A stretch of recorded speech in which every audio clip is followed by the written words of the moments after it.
브라보. 소금.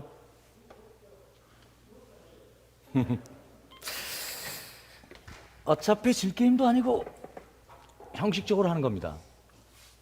다 같이 쇼 한번 하자는 거죠. 모른다고만 하세요. 이 5.18은 5.18 자체로서는 41년 전 일이죠. 41년 전 일인데 이제 역사가 될 만큼 사실은 된 상황이란 말이죠. 예전에 5.18이 일어났을 때 저는 대학교를 다니고 있었는데 그러면서 5.18을 참여했었는데 그때 우리가 4.19를 생각할 때 4.19가 굉장히 중요한 그 민주주의의 어떤 모멘텀이라고 그때 생각을 했었죠. 그래서 시위를 할 때마다 4.19 돌아올 때마다 기념식을 하고 이런 기억이 있습니다. 그런데 가만히 생각해 보니까 20년 전 일이었어요. 1960년대 일이었으니까 80년도에 생각을 하면은 근데 굉장히 까마득하게 느껴진 그런 분위기였었거든요. 근데 지금 생각을 해보면 지금 대학생들이나 청년들이 본다면은 40년 전 일이라면은 너무 오래된 일 아닙니까? 그보다 2배 이상 돼버리고 또 그리고 그 뒤에 우리 사회의 변화 속도란 것은 1960년도에서부터 80년도 오기까지의 변화보다는 훨씬 그 변화 폭이 컸다고 보여지죠. 지난 40년 동안은 그 세계적인 또 변화가 그렇게 크게 있어버렸고 그러니까 아주 오래된 그야말로 원삼국 시대 이야기처럼 그렇게 느껴질 것 같다 싶은 생각이 듭니다. 그런데 이 5.18을 직접 경험했던 당사자들이나 혹은 당사자가 아니더라도 피해를 입은 당사자가 아니더라도 전국에서 이렇게 지켜보았던 혹은 그 5.18의 진상규명을 위해서 같이 나서주었던 이런 분들을 그 입장에서 보면 바로 엊그저께 같은 엊그저께 벌어졌던 그런 일처럼 느껴지잖아요. 그런데 이렇게 진실이 이렇게 규명이 되면서 하나씩 한꺼풀 벗겨져 가고 있는 과정을 보면은 저는 한 40년간 이렇게 쭉 지켜보면서 가장 확실하다고 생각했던 우리는 그 모든 사람들이 다 봤고 TV에도 막 나오고 그랬던 도청 앞에서 일어난 집단 발포 5월 21일 날 아까 오후 1시에 있었다는 그 집단 발포 거기 한 54명에서 60명 정도가 현장에서 죽었다고 그래요. 미국 쪽 그 문서에 의하면 한 60명 정도 이야기가 나오고 국방부 장관이 85년도에 이야기할 때는 54명이라고 이야기를 합니다. 피고 김맹종은 공소장의 요지와 같이 1980년 5월 20일부터 27일까지 전두환 신군부에 의해 광주에 파견된 제11공수여단 62대대 소속의 병사이며 동 5월 21일 도청 앞 광장을 수비하다가 비무장 시민들에게 실시된 집단 발포자 중의 하나로 동 13시경 피고의 M16 소총 사격에 의해 피해자가 발생하였습니다. 이와 같이 계엄사령부 지휘계통을 통하지 않은 내란 중요 임무 종사자 전두환을 비롯한 신군부의 배후 조종에 의한 부당한 발포 명령에 따라 피해자를 명백한 살해 의도를 지닌 조준 사격으로 살해했으므로 형법 제87조 사망에 의거하여 기소하는 바입니다. 어쨌든 간에 그 많은 사람이 죽었는데도 불구하고 이 부분에 대해서 1988년도까지 그런 집단 발포를 한 사실은 존재하지 않았다라는 것이 정부 공식적인 입장이었습니다. 놀랍지 않습니까? 이 전 국민이 다 알고 있을 것 같은데 전 국민 중에서 극히 일부만 아마 여기 계신 분들 정도만 그런 내용을 어렴풋이 알고 있었을 겁니다. 어렴풋이 그것도 정확한 진상은 뭐. 근데 이게 언제가 밝혀지냐면은 1988년 청문회 때 밝혀지는 것이죠. 그래서 그 엄청난 한 10만 명 이상이 금남로에서 모여가지고 그 군인들이 거기다 대고 막 총을 그냥 난사를 해버리는 그리고 적어도 50명에서 60명 이상이 죽고 거의 수백 명이 부상을 입은 거거든요. 그리고 그 부상 입었던 사람들이 뭐 일주일 뒤에도 죽고 열흘 뒤에도 죽고 한 달 뒤에도 죽고 혹은 1년 뒤에도 죽고 2년 뒤에도 죽고 이렇게 해서 죽은 사람들이 한 3,400명도 됩니다. 그 사람들은 아예 사망자 숫자에 속에 들어가지도 않아요. 지금 총 맞았다고 해서 또 바로 죽는 사람만 있는 건 아니잖아요. 그 여러 다양한 형태로 이렇게 죽은 사람들이 한 2, 3년 사이에 한 3,400명까지 이렇게 늘어납니다. 이런 것이 현실이었는데 이런 부분들이 밝혀지는 것도 8년이나 걸리더라는 것이죠. 그것도 6월 항쟁이 없었으면은 아마 안 밝혀지고 그대로 지금까지도 나는 가버리면서 그냥 유야무야 역사 책 속에서나 이야기 되어지고 그러지 않았을까 싶은 생각이 들어요. 피고는 1980년 5월 21일 전남 도청 앞에서 무고한 시민을 살해했음을 인정합니까?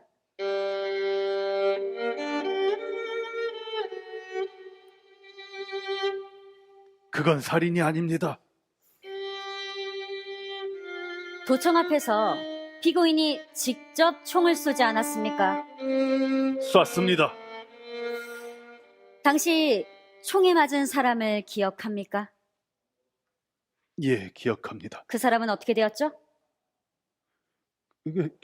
그 기억이 그러니까 제가 총을 쐈던 것도 기억이 나고 심지어 그 사람이 어떤 옷을 입었는지도 다 기억이 나는데 그 후의 일은 제가 기억이 계속 흐릿하고 그런 게 사실은 그 사람이 총을 맞았는지 아니면 안 맞았는지 피고인은 그날의 사건 이후 극심한 정신적 고통으로 단연간 치료를 받아왔습니다. 피고의 정신적 트라우마의 원인인 발포 이후의 상황에 대해서 기억한다는 것은 단연간 치료를 받으며 힘겹게 살아가는 피고에게 또 한 번의 고통을 요구하는 비인간적인 행위입니다. 그리고 또 한꺼풀이 벗겨지는 것이 이 1995년도에 이렇게 검찰이 수사를 시작을 하지 않습니까? 검찰이 수사를 시작을 하면서 그때 김영삼 정부가 들어서고 그러면서 검찰이 수사를 해가지고 재판을 대법원 판결까지 해서 이렇게 바뀌는데 그러기 전에 이 노태우 정부 때 이야기를 좀 잠깐 해보죠.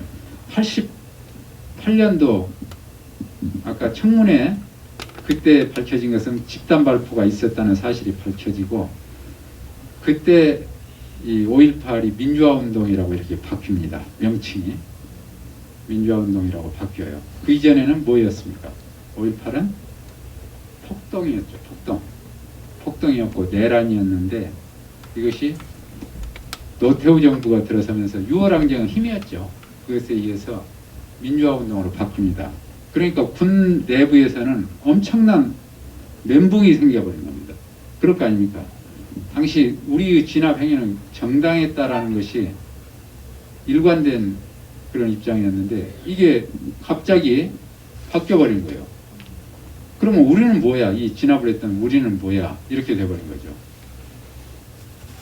그러니까 그때 민주화운동으로 노태우 정부 때 그렇게 선언을 하면서 노태우 정부 하에서 군의 진압 행위는 그것도 어쩔 수 없이 그럴 수밖에 없었던 것이 있었다. 그러니까 그건 인정을 해야 한다.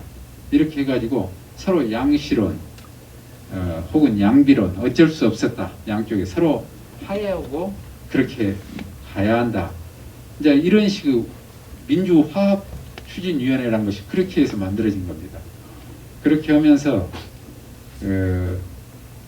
노태우 정부에서는 이 5.18 문제를 어떻게 해결을 하려고 그러냐면은 돈으로 해결을 하려고 했죠.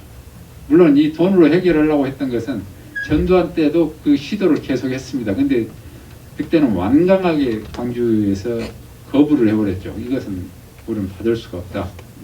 근데 노태우 정부 때는 그 청문회를 무산시켜버린 대신에 바로 그 보상 법을 통과를 시킨 겁니다. 그게 5.18 보상법이 최초로 만들어진 계기가 바로 그겁니다. 청문회를 강제로 끝내버리면서 그 반발이 일어날 것 같으니까 보상해 줄게요. 그래서 돈을 드리는 것이죠. 그렇게 해서 만들어진 것이 5.18 특별법이죠. 그러니까 특별법이 만들어지면서 처음에 1차 보상을 해준다고 그러니까 대부분의 사람들이 안 받는다고 그랬어요. 물론 다 안 받을 수는 없죠. 그 당장 하루하루가 먹고 살기가 힘든 사람도 있고 그러니까 이제 그런 사람들은 또 받고, 근데 주도적으로 참여했던, 시위에 주도적으로 참여했거나 도청에 끝까지 남아서 했거나 싸웠거나 이런 사람들은 다 버텨버린 거예요. 그래가지고 이제 노태우 정부가 끝나고 김영삼 정부가 시작이 되니까 그걸 조금 더 이제 보완을 했습니다. 특별법을 좀 보완을 해가지고 이제 명분을 만들어준 것이죠. 뭐냐? 바로 그겁니다. 아까 이야기했던 전두환 노태우를 잡아 엮고 이것을 성격을 바꿔버린 것이죠. 5.18의 성격을. 5.18의 성격을 처음에 내란에서 민주화운동으로 바뀌었는데, 그럼 민주화운동으로 바뀌었으면 그 군인 그 가해자 집단에 대해서는 처벌이 있어야 하는데 처벌이 없어버렸으니까. 근데 이제 이건 처벌의 단계로 지금 접어 들어간 거 아닙니까? 95년도에. 그러니까 이게 그때 명분이 이제 생긴 거죠. 돈을 이제는 받아도 되겠다 해서 그때부터 이제 사람들이 돈을 받기 시작한 겁니다. 나라를 위해 싸웠기에 당당히 애국가를 부를 수가 있었고, 그 애국가가 울릴 때마다 부동자세로 서 있던 우리들한테, 그 선량한 시민들한테 군인들이 총을 쏜 겁니다. 빨갱이요. 그 언제까지 눈 가리고 와웅할 겁니까? 이 그 재판에 대해서 제가 오늘 잠깐 좀 이야기를 해야겠다 싶은 생각을 좀 했었는데요. 뭐냐면은 이 5.18 재판은 검찰이 어떻게 했냐면은, 우리는 지금 재판 결과는 굉장히 잘 나왔습니다. 재판은 5.18 재판은 1998년도의 대법원 판결에 의해서 12.12는 쿠데타였고 5.18은 내란이었다. 1단계, 2단계를 거쳐서 완성한 그런 내란이었다. 그리고 신군부가 그런 범죄를 저질렀다. 이렇게 이제 단정적으로 이야기를 했습니다. 그런데 한 단계 더 들어가서 보면은 처벌은 그럼 어떻게 했냐면은 전두환과 노태우 그리고 15명만 기소를 한 겁니다. 그래가지고 그 사람들에 대해서만 처벌을 했어요. 전두환은 최종으로 무기징역이 나오고 나머지 사람들은 뭐 15년, 10년, 5년, 뭐 3년, 뭐 집행유예 이런 식으로 그것도 그렇게 됐었는데, 그리고 나서 그것이 바로 그 다음 해에 사면을 받아버렸죠. 김대중, 김영삼 씨. 김대중 씨가 대통령으로 되니까 김영삼 씨가 이제 대통령직을 물러나면서 서로 정치적인 부담을 안 갖는 게 좋겠다고 김대중 씨가 사면을, 김영삼 당신이 만들어 놓은 역사적인 고리니까 이걸 당신이 풀고 가세요. 당신이 부담을 없도록 내가 해주겠습니다 하면서 사면을 하도록 건의를 해버린 겁니다. 양해를 해버린 겁니다. 그러니까 김영삼 씨가 대통령 막 떠나기 직전에 사면을 해버린 겁니다. 그래서 그 사람들이 복권이 됐어요. 자, 복권이 이 풀려난 것까지는 좋은데 이게 이제 오늘날 이 엄청난 혼선을 그 뒤에 빚어내버린 겁니다. 그래서 역사적인 사건들을 처리해 나가는 과정에서 정말 그 해안이 있는 지도자라면 어떻게 해야 하는가를 보여주는 건데, 김대중 대통령이 굉장한 업적을 많이 남겼죠. 많이 남겼음에도 불구하고 또 당신이 직접 5.18 사건의 정치적인 연결고리로서 책임을 지는 그런 입장으로 재판까지도 받고 그랬지 않습니까? 그럼에도 불구하고 그렇게 오늘날 그 크게 5.18 쪽에서는 크게 존경한다거나 이런 마음을 별로 잘 안 보여주는 그런 경향이 있죠. 그게 왜 그러냐면 바로 그 사면에 대한 문제 때문입니다. 왜 당신이 사면을 했느냐, 당신이 사면을 할 자격이 있느냐라는 것이죠. 그 문제를 가지고 광주 시민들이나 이 5.18에 직접 그 피해를 입은 사람들을 양해를 구해본 적이 있느냐는 겁니다. 물론 아마 대표 몇 사람 불러서 이야기를 했었겠죠. 그런데 정말 마음속 깊이 동의가 이루어진 상태에서 그런 절차를 거쳐가면서 사람들로부터 마음속으로부터 그래 저 사람들은 죄를 받을 만큼 받았으니까 용서를 해주자. 그러면 광주 시민들이 용서를 하기 위해서 그 피해자들이 용서를 하기 위해서 필요한 것은 뭡니까?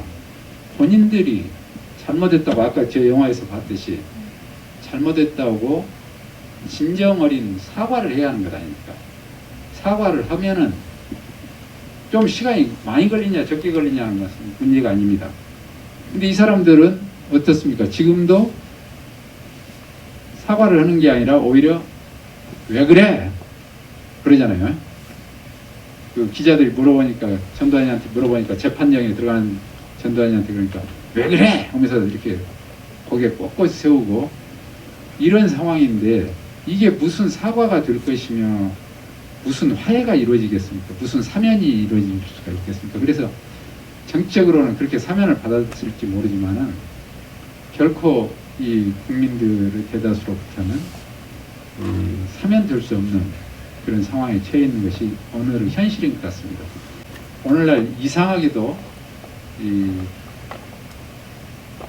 정말 희한하게도 대법 판결이 나고 사면이 되고 나서 이 5.18 문제는 전부 다 해결된 것처럼 표면에서 그랬었는데 바로 그 시점부터 극우 세력들에 의해서 5.18이 공격의 대상이 됩니다. 공공연한 공격의 대상이 됩니다. 그 이전까지는 5.18은 그 사람들은 계속 수세적인 방어 자세였어요. 수세적으로 우리가 그 지나간 것이 정당했어. 그러니까 5.18에 대해서 왜곡을 하더라도 어떤 부분을 주로 왜곡을 하냐면은 처음에 이 5.18이 어떻게 일어났는가 그 원인 부분에 대해서 주로 집중해서 왜곡을 하고 그랬어요. 그래가지고 우리가 이건 도저히 강제 진압하지 않을 수가 없었어. 이 상황에 대해서 주로 이야기를 많이 하고 그렇습니다. 그런데 딱 재판을 한번 받아버리고 이제 처벌을 받아버렸다 이거예요. 그리고 성격이 바뀌어버렸다 이겁니다. 그러니까 그 다음부터는 지만호이라는 사람이 딱 나타나가지고 5.18 때 그거 북한군이 내려와서 한 거야. 이제 이렇게 2002년도에 동아일보에다가 이렇게 떠들기 시작한 겁니다. 그러니까 그때만 해도 뭐지? 이게 뭔 소리야? 이거 무슨 미친놈이 이런 소리를 해? 그리고 다 무시해버렸습니다. 그런데 계속 이 사람이 계속 떠들고 혼자 재판하고 막 인터넷 사이트 만들어가지고 거기다 자료를 막 공개를 하면서 보안사에서 만들어 놓은 자료들 엄청나게 많죠. 그 자료들을 막 전부 다 올리기 시작하는 겁니다. 그러면서 이걸 계속 하다 보니까 한 10년쯤 지나면서 보수 정권이 들어서니까 우리 사회 일각에서 그런 의견도 있어. 이 5.18이 민주화운동이라고만 한쪽에서는 주장을 하는데 그게 아니고 그 여러 가지 문제가 많네? 이렇게 주장하는 사람도 있네? 하면서 그 사람들 손을 이렇게 쓱 잡아주기 시작하는 거죠. 그러면서 이게 이제 목소리가 커지기 시작하는 겁니다. 그 대표적인 것이 이 보훈처장을 했던 박승춘이라는 사람. 이 사람이 5.18의 그 임을 위한 행진곡도 못 부르게 해버리고 그리고 박정희 대통령을 이승만 대통령과 박정희 대통령을 독재자라고 폄훼를 하면은 우리 이명박 대통령 혹은 그 사람이 두 대에 걸쳐서 보훈처장을 해요. 이명박 때하고 박근혜 때하고 우리 쪽이 몰린다. 그러니까